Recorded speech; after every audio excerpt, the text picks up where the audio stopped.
Today I am going to talk about feminism and how I personally see it. This is not a video in support of it, but nor is it a rant. At least not really. To me it is more of a concern and a frustration. One of my first videos went into this subject, but I thought it deserved a full video of its own. I do love and respect the differences that original feminism has made over the years. It helped to bring about a woman's right to vote. Though 50 years prior men could not vote either. It established a voice for women. It is a movement that caused people to stand up and take notice of what was happening. Having your voice heard is absolutely essential in democracy, justice, and building a strong productive society. The inception of feminism brought new light and hope to the idea of equality. It would demand equality in all facets of life. It grew over the years and changed. Feminism continues to give a voice to the women's movement, and I applaud their efforts towards creating more equality in today's world. It has done a great job, and I am very proud of the pioneers that made it happen. Now women have all of the same basic rights as men, which was the whole point of feminism to begin with. But not all modern-day feminists agree. At least not radical feminists. And before you ask, I am not a part of the men's rights movement either. Radical feminists often think that there are basic human rights that are still denied to American women. I have to say American because there is a tremendous amount of discrimination, prejudice, and persecution in other countries. But in our country I honestly cannot think of what rights women do not have these days. What rights are denied to them? I understand that there are lots of morons in the USA that think of women as lesser or inferior. Yes, some of them are the head of large companies and corporations. These people are stupid. Fortunately, most of them are not stupid enough to pay someone less for the same work because of one's gender. This is not just stupid, but highly illegal. The argument of the wage gap keeps coming up when I hear about women's modern-day suffering and oppression, yet it is simply not accurate. Take a businessman who has worked very hard for Company X over a period of, let's say, 10 years. He has taken few vacations, very little time for medical problems. He is resourceful, reliable, someone who gets things done. He has earned seniority and does not complain. On occasion he has requested a raise and his employers found it reasonable. Great.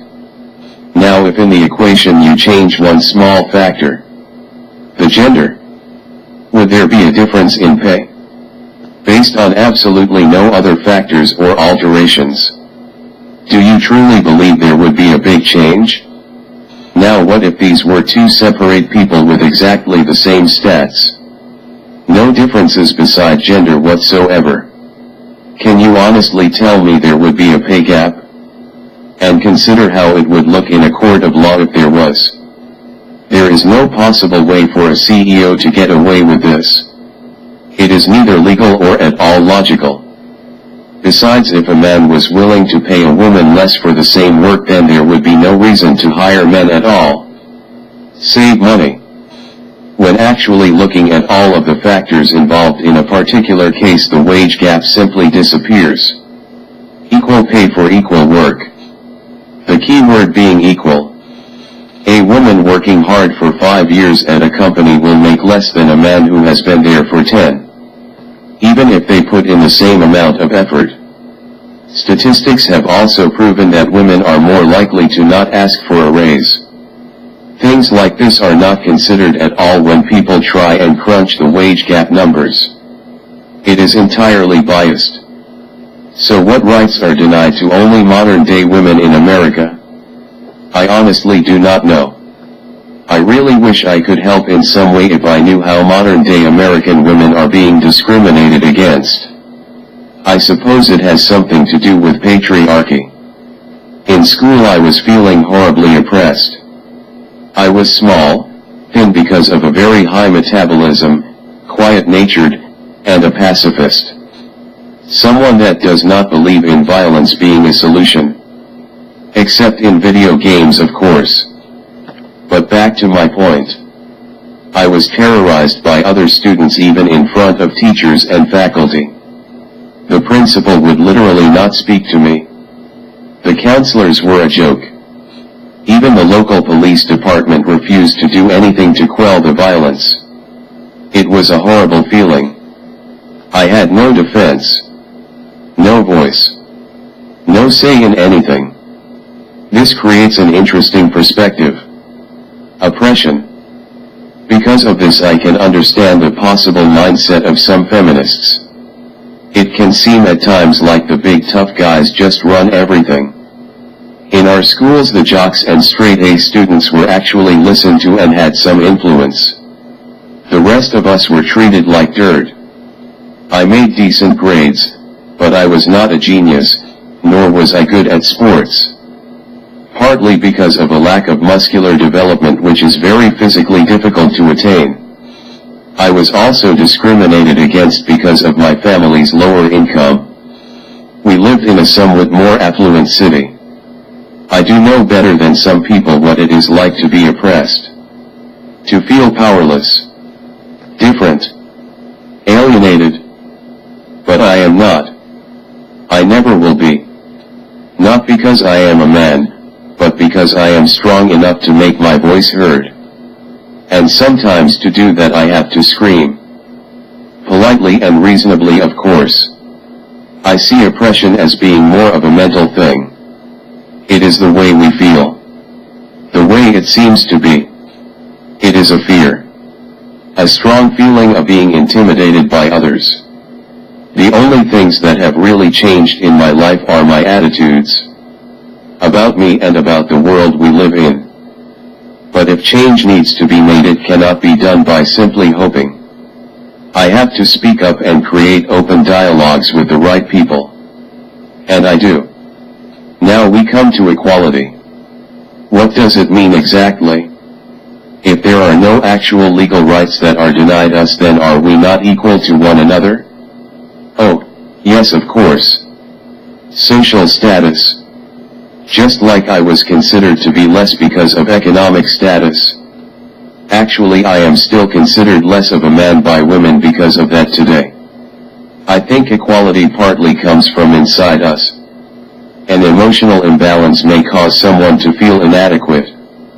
The mental defenses kick in and try to target an external source. Namely men in general. Or the patriarchy.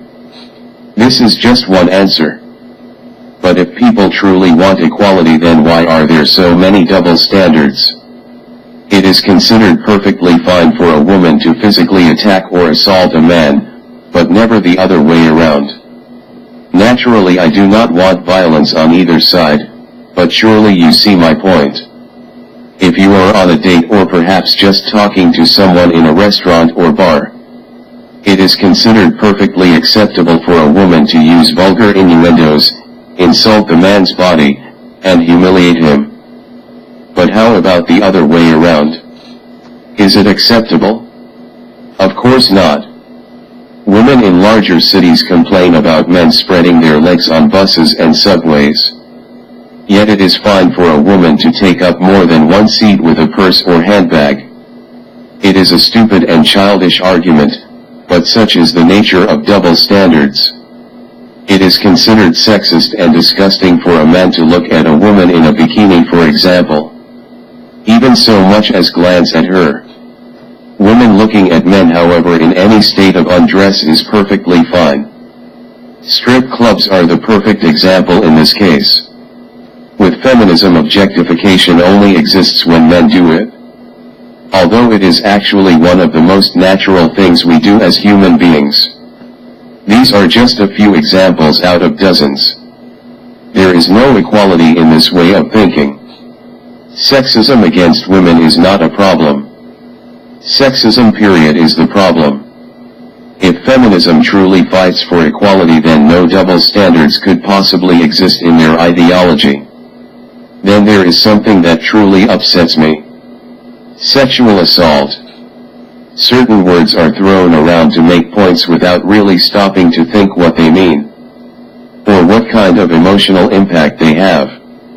To be sexually assaulted is to be truly, deeply violated physically, mentally, and emotionally. It means that something was taken from you against your will. It is a horrifying and devastating experience on every level. This is not something that men do to women as radical feminists tend to believe. Men do it. Women do it. People do it. There are numerous campaigns about telling or teaching men not to sexually assault women, but not telling women not to do such things. Not once have I ever heard a feminist discussing the impact of male sexual assault victims. They simply ignore the issue completely. But worse now, they equate it to other things. These days catcalling on the street or even saying hello to a woman in some cases constitutes sexual assault in the eyes of women. This is disgusting to me and incredibly counterproductive. And radical feminists want to compare what they consider vulgar comments to an actual physical violation. What about the actual survivors of such experiences? How do you think they feel about it? Sexual assault is one horrific thing and nothing else can be equated to it. Ever. Words do not equal assault. They may hurt or offend, but they are just words. Consent is essential on both sides equally. Feminism does not appear to see it that way. There is also a general nature of being mean-spirited. There is no room for rudeness, insults, humiliation, and spite in a reasonable and logical discussion. You have to be adult and professional. For the love of cats, just be nice. Even if someone is not so nice to you. The fighting, imbalances, and inequality have to end. And so must this video, as it is quite long. I will end by saying that I have no need in my way of thinking for inequality. All races, genders, colors, cultures, and so on. They are all deserving of the same rights. The same amount. Equal. Men have always protected women throughout history because of their special gift. Their ability to create life where we cannot.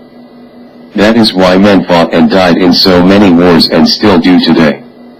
If women want to do the same, then so be it. I support them. Sometimes the only path to peace is violence, but only as a last resort. We can find balance without, but not until we look within. Really listen to your feelings, and think logically before you speak. Equality is treating everyone as you would like to be treated. After all, we are only human. Thanks for listening, friends.